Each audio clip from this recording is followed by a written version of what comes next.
નમસ્કાર મિત્રો, આજે આપણે નાના કાપરા, મોટા કાપરા અને તાલીગઢની સીમ વચ્ચે આવેલું ઐતિહાસિક અને પૌરાણિક મંદિર જે યુધેશ્વર મહાદેવના નામથી અહીંયાથી ઓળખાય છે. અહીંયા શ્રાવણ મહિનામાં દર વર્ષે શ્રાવણ મહિનાના છેલ્લો સોમવાર છેલ્લા દિવસે અહીંયા મહાયજ્ઞ અને ભોજન પ્રસાદ પણ દાતાઓ દ્વારા રાખવામાં આવે છે. અને આજે અહીંયા બહુ બહોળી સંખ્યામાં પણ ભાવિ ભક્તો વધારેલા છે. અને ટૂંક સમયમાં આપણા મેમ્બર ઓફ પાર્લામેન્ટ બનાસકાંઠાના જે ગેનીબેન ઠાકોર પણ ટૂંક સમયમાં વધારવાના છે. તો અહીંયા વધારે સંખ્યામાં લોકો ઉપસ્થિત છે. આજે લાખણી તાલુકાના નાના કાપરા ગામે જોજેશ્વર મહાદેવ મંદિરે લાખણી તાલુકાના પૂર્વ પ્રમુખ ઈશ્વરભાઈ રબારી દ્વારા બનાસકાંઠા લોકસભાના સાંસદ ગેનીબેન ઠાકોરની સાકરતુલા કરવામાં આવી, જેમની અંદર ગામના પૂર્વ સરપંચ બળવંતજી ઠાકોર, જિલ્લા સદસ્ય સૌજીભાઈ ઠાકોર, પૂર્વ સરપંચ હીરાભાઈ રબારી તથા મોટા કાપરા સરપંચ નારણભાઈ રબારી, મગનભાઈ રબારી, લેબાભાઈ, અમરતભાઈ સહિત મોટી સંખ્યામાં લોકો ઉપસ્થિત રહ્યા હતા. જોજેશ્વર મહાદેવ મંદિરે દર વર્ષે હવન તથા ભોજન પ્રસાદનું સુંદર આયોજન થાય છે, જેમાં આજે રબારી સાગરભાઈ તથા મોદી લેરાભાઈ તરફથી ભોજન પ્રસાદનું આયોજન કરવામાં આવ્યું હતું. આ પ્રસંગે જિલ્લા કોંગ્રેસ પ્રમુખ ભરતસિંહ વાઘેલા, કેપી ગઢવી સાહેબ, લાખણી તાલુકાના કોંગ્રેસ પ્રમુખ જયેશભાઈ કરમટા તથા લાખણી તાલુકા કોંગ્રેસના અગ્રણીઓ હાજર રહ્યા હતા. Reporter DC Thakur, Lakhani. Member of parliament બેન શ્રી ગેનીબેન ઠાકોર સાથે વાત કરીશું. તો આમ તો જોઈએ તો ઘણીવાર ચૂંટણી સમયે ધારાસભ્યો એમપીઓ આવતા હોય છે, પણ ચૂંટણી પછી પણ ગુજરાતમાં એમાં ખાસ કરીને બનાસકાંઠામાં ગેનીબેન અમે અવારનવાર આવતા જોયા છે. એના વિશે શું કહેવું? ઈશ્વર મહાદેવમાં ઈશ્વરભાઈએ માનતા માનેલી હતી કે બેન જીતશે તો અમે આ એમની ગોળ બારોબાર જોખી અને માનતા પૂરી કરીશું. આજે શ્રાવણ મહિનાના છેલ્લા સોમવારે માનતા પૂરી કરી છે. અમારા આગેવાનો બધા હાજર રહ્યા છે. લાખણી તાલુકે ખૂબલે વોટ આપીને જીતમાં સૌથી અગત્યનો ફાળો રહ્યો છે. એમના જે નાના મોટા પ્રશ્નો હોય એ પ્રશ્નો ગંભીરતાપૂર્વક જે તે વિભાગોમાં મૂકીને એનું સોલ્યુશન થાય એવા પ્રયત્નો કરીશું. આ બાજુના ખેડૂતોની માગણી એ ડાર્ક ઝોન હટે, કેમ કે વર્ષો પહેલા પરિસ્થિતિ અલગ હતી, અત્યારે પરિસ્થિતિ અલગ છે. તો ખેડૂતોને ડાર્ક ઝોન હટે અથવા તો તમામ ખેડૂતોને જે કનેક્શન મીટર વાળા છે એને બદલે એચપી કનેક્શન કરે. આ માગણી જે ખેડૂતોની છે એક વાત એટલા સુધી પહોંચાડીશું. સૌને હળી મળીને ભેગા રહેવાની, સારા કામો કરવાની, મહાદેવજીના આશીર્વાદ મળે, શક્તિ મળે અને તમામ સમાજો ભાઈચારાની ભાવના સાથે જે તે ગામના વિકાસના કામો સાથે મળીને કરે એવી હું અપેક્ષા સાથે સૌનો હૃદયપૂર્વક આભાર માનું. આ બેન તો અહીંયા નાના કાપરા ગામે તમને જે પ્રેમ આપ્યો એના વિશે તમે શું ફીલ કરો? મેં કહ્યું એ પ્રમાણે નાના કાપરા, મોટા કાપરા, લાખણી તાલુકાના તમામ ગામ કે જે એમની લીડની ગણતરીએ ગણીએ તો 16,000 થી પણ વધારે લીડ એ લાખણી તાલુકે આપી છે. એટલે લાખણી તાલુકાના દરેક ગામે ખૂબ સારી રીતે લીડ આપીને સહભાગી બન્યા છે જીતમાં. એમનું ઋણ મારા ઉપર છે ઉતારવા માટેના પ્રયત્નો કરીશ. Thank you madam.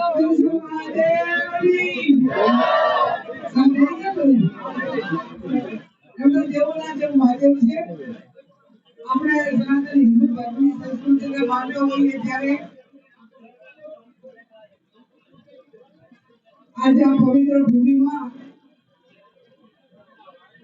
આપ સૌ શ્રાવણ મહિનાના છેલ્લા સોમવારે દર્શન કરવા પધાર્યા છો, ત્યારે આ કાર્યક્રમમાં ઉપસ્થિત જિલ્લા કોંગ્રેસ સમિતિના પ્રમુખ આદરણીય ભરતસિંહજી વાઘેલા, કેપી ગઢવી સાહેબ, ભાઈ અજમલજી, ભાઈ જયેશભાઈ, આજુબાજુના તમામ ગામના સૌ સરપંચીઓ, આપ સૌ મોટી સંખ્યામાં પધારેલ છો. તમામ આગેવાનો, વડીલો, યુવાન ભાઈઓ અને બહેનો,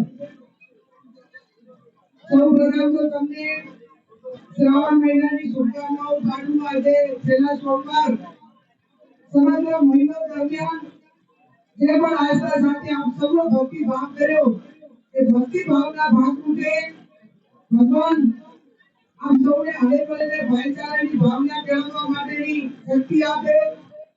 આપ સૌ સારા કામ કરવા માટે કાયમી આપણે ભગવાનને આગળ રાખીને પ્રેરણા પૂરી પાડીને એમના આશીર્વાદ લીધા છે ત્યારે સારા કામો કરવા માટેની પણ ભગવાન આપ સૌને આપણા ઉપર કાયમી એમના આશીર્વાદ દે એવી હું આજે આમ તો આખો શ્રાવણ મહિનો મેં પણ એક દાડો કર્યું અને એક દાડો કરી આજે શ્રાવણ મહિને હું એક મહિનો ઉપવાસના અંતે તમામ દેવોના દેવ મહાદેવને તમામ દેવસ્થાનો પાસે એવી પ્રાર્થના કરું કે સમગ્ર બનાસકાંઠામાં હળી મળીને તમામ સમાજો હળી મળીને ભાઈચારાની ભાવનાથી રહે આટલું પુણ્ય મને આમજો બીજું મારે કોઈ પુણ્ય જોતું નથી તો બનાસકાંઠાની જિલ્લાની સંતાના આશીર્વાદ એ કાયમી રહેશે ત્યારે બીજું કાંઈ ના મળે પણ ભાઈચારાની ભાવના મળે એ ખૂબ જરૂરી છે અને આપ સૌમાં ભાઈચારાની ભાવના રહીને જ્યાં પણ જરૂર પડે ત્યાં એકબીજાને મદદ કરવાની જે આપણી કાયમી ભાવના રહી છે ભાવના આપણામાં વધારો થાય એવી વાતે તમારા વતી દેવોના દેવ મહાદેવજી પાસે પ્રાર્થના કરું છું. ભાઈશ્રીએ ભરતજીભાઈએ કીધું કે બેન સંસદમાં જ્યારે તમે બોલ્યા ત્યારે ગૌ માતા માટે કરીને આખા દેશના સાધુ સંતોએ ગૌ ભક્તોએ ગૌ રક્ષકોએ એમને સૌએ આશીર્વાદ આપ્યા અને ફોન કરીને અભિનંદન આપ્યો. મેં કીધું તમારા માટે તો ગાય એ આસ્થાનું કેન્દ્ર હશે. અમે તો વર્ષોથી પશુપાલક તરીકે અમારી માતા ગૌ માતા તરીકે એક અમારી આસ્થા તો છે પણ વર્ષોથી અમારું ભરણ પોષણ પણ ગૌ માતા કાઢી આવી છે. અત્યારે આધુનિક જમાનો ટેકનોલોજીના આધીન એટલે જે એની ખેતી કે હવે એના જે નથી કે ભરપૂર નથી એટલે ક્યાંક એના દૂધના ભાવના બધા પ્રમાણતા નથી એટલે આપણે ખેડૂતોએ પણ ક્યાંક ને ક્યાંક ગૌ માતાને જાતે હેરાન થતી જોતા હોઈએ ત્યારે આપણો આત્મા પણ દુભાતો હોય છે. ત્યારે આપણે બે ત્રણ બાબતની સરકાર પાસે માંગણી કરી કે તમે ગૌ માતાને રાષ્ટ્રીય માતાનો દરજ્જો આપો જેથી કરીને એને નિભાવવાની જવાબદારી સરકારની થાય. તમે ગૌ માતાનો દરજ્જો ના આપો તો દરેક ગૌશાળા છે પશુની ગૌ સબસિડી આપો. ગાયો ઉપર અને પશુઓ ઉપર ખેતીવાડી પર જીએસટી લાગે એને તમે જીએસટી હટાવો અને આ બધું એ સરકાર માટે કોઈ અઘરો વિષય નથી.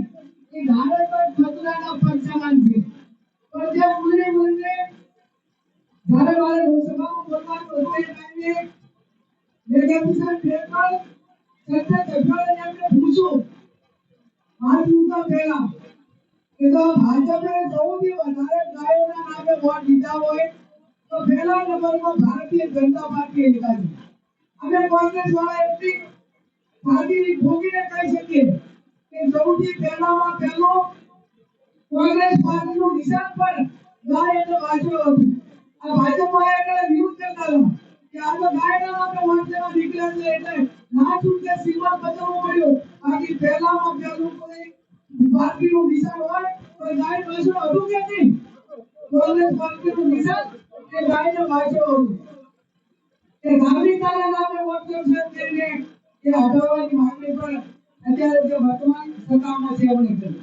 તે સંજય જગવાને પૂછ્યું કે આ ગાયોના નામે સૌથી મોટી લડાઈ લડતા હોય ગૌ માતાને રાષ્ટ્રીય માતા માટે તો જૈન કે અહિંસાને કામ કરવાના જૈન સમાજ હોય બ્રહ્મ સમાજ હોય સાધુ સંતો હોય એ વર્ષોથી આ એમની માંગણી છે કે આ ગૌ માતાને આ તો રસ્તો મળે.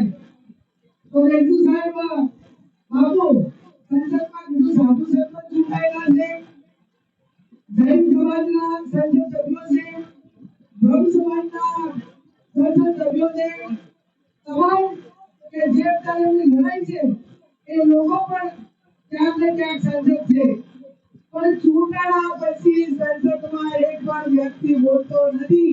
મેં કીધું કમસે કમ હું બોલું ને એ લાગે પાર્ટી તો સંભાળજો એમાં તો પૈસા લેતા એમાં તો તમારે પાર્ટી વાળા ગાડી લઈ ગયા ને પણ આઈ ભાષણ થાય છે પાર્ટી જાય ખરા ખરીદો કે આવે અને જ્યાં રેકર્ડથી જ્યાં કરવાનું છે એની અંદર એક પણ વ્યક્તિઓ કરતા નથી.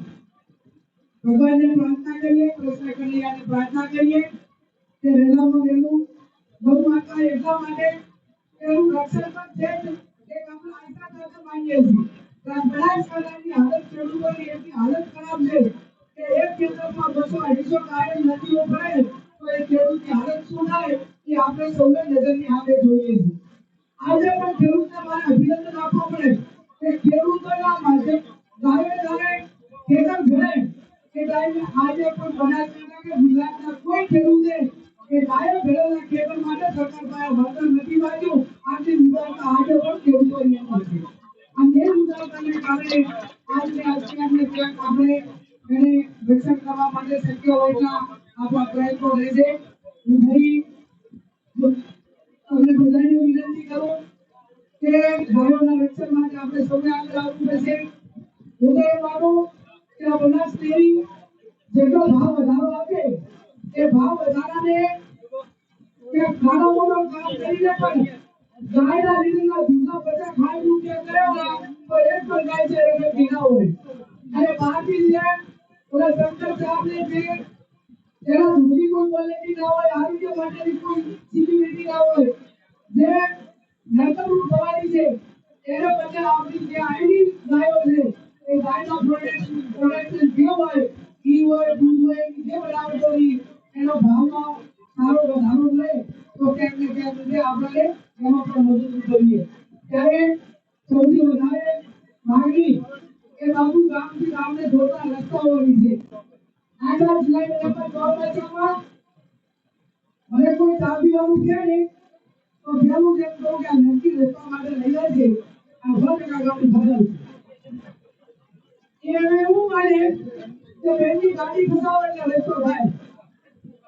અને મને તો ગમે જંતુમાં નીકળીને અમારાથી થતું હોય અને કરવાનું હોય ને અમારામાં બધું હોય તો ગાડી ફસાવો કે ના ફસાવો ના કરવાનું કે કોઈ નામ નથી મળવાનું. રસ્તો થશે તો તમે એને પોતાનો યાદ કરશો. પણ સરકારની આજની વર્તમાન જે પ્રમાણેની કામ કરવા માટેની સિસ્ટમ છે એ પ્રમાણે આના પછીનો હોત આના સભ્યો બદલાય 50 સભ્યો બદલાય ને તો અત્યારે જે સિસ્ટમની જે ગાઈડલાઈન પ્રમાણે કે જે યોજના પ્રમાણે રોડ બનાવવા માટેની સરકારની ગાઈડલાઈન છે એ પ્રમાણે 55 થઈ જવાના નથી. આ રસ્તા કરવા માટે સરકારે જે કોઈ બાબત સંપત્તિઓએ બધે સગવડ કરી કરવું પડશે. હવે જે મનરેગા યોજના છે તો મનરેગા યોજનામાં મારી અને વેતન એ મનરેગામાં થાય અને ડામરનું કામ છે એ માત્ર ગુજરાત સરકાર કરે. આવું સંકલન કરે તો શક્ય બને. અને બીજું કે ગમે કરીને બક્ષીબંધ સમાજને ગુજરાત સરકારનું જેટલું બજેટ છે એના 1000% બજેટની ફાળવણી કરે તો એ 100% રસ્તા લેવલ માટે ગણવાથી અંદર થઈ જાય. તો મારો કહેવાનો ઉદ્દેશ છે કે અમારા પાવરમાં આવતું અમારે કરવાનું હોય તો અમે એક નંબર પણ લેટ કરે નથી. અને હવે ગામથી ગામને જોડતા રસ્તા એટલા માટે જરૂર પડે કે પશુપાલન સાથે સંકળાયેલા વિદ્યાર્થીઓએ ગામમાં ભણવા જવાનું હોય, બે ટાઈમ દૂધ આપવાનું હોય અને ચોમાસાની અંદર રસ્તા બધા ખરાબ થઈ જાય તો તે ખેડૂતોની વાત પણ હાચી છે. પણ રસ્તાની ફાળવણી કરવા જઈએ એ બધા સિટીમાં છે એટલે ગામમાં જવું પડતું નથી પડતી હોય. કોઈ સિટીઓ એક પુલ બનાવે એ એક પુલ ના બનાવે તો આપણે જીવનમાં રોડ વધારે પણ એટલે પુલમાં રસ્તે તમારા રસ્તામાં એમને રસ નથી. જોઈએ આગળ સમયમાં જેટલું થાય એટલું ગામથી ગામને જોડતા રહેતા અમારી પાસે જેટલી રજૂઆત આવશે એટલે રજૂઆતોની સરકાર એટલી પહોંચાડીશું.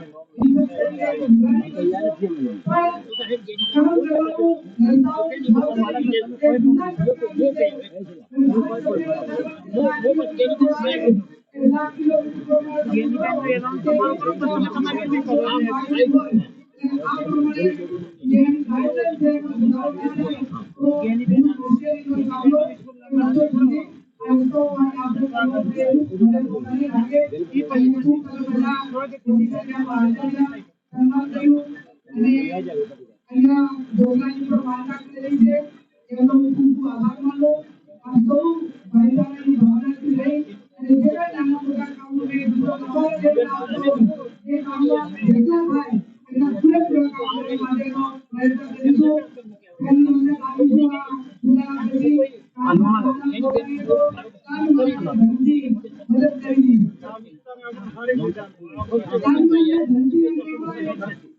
સમાજની રક્ષાએ જવાબ લઈએ આવું પ્રમાણે તો બનાસકાંઠામાં ગામો તાલુકો હોવા છતાં સૌથી વધારે કોઈ લાગે તાલુકા એટલે મારો સૌભાગ્ય નથી કે ત્યાં વધારે કોઈ પડે એવું હવે મને લાગે છે એટલે વધારે ધ્યાન પણ હું લાખણી તાલુકામાં આપી કામો બાબતમાં કોઈ પણ પ્રકારનું છે એની પણ આપ સૌને ખાતરી આપું છું કે આપણે કંઈક તો વિશેષ હોવું જોઈએ તો પછી આપણે એને કીધું હોય ના આપણે એનું કીધું હોય તો પછી નામે એની ગણતરી બરોબર લોકશાહી ગમે કરી શકાય નહીં એટલે મને જે લોકસભાના સાંસદ તરીકે જે અધિકારો મળેલા છે એમાં એનો ઘરનો જીવન નાખી હોય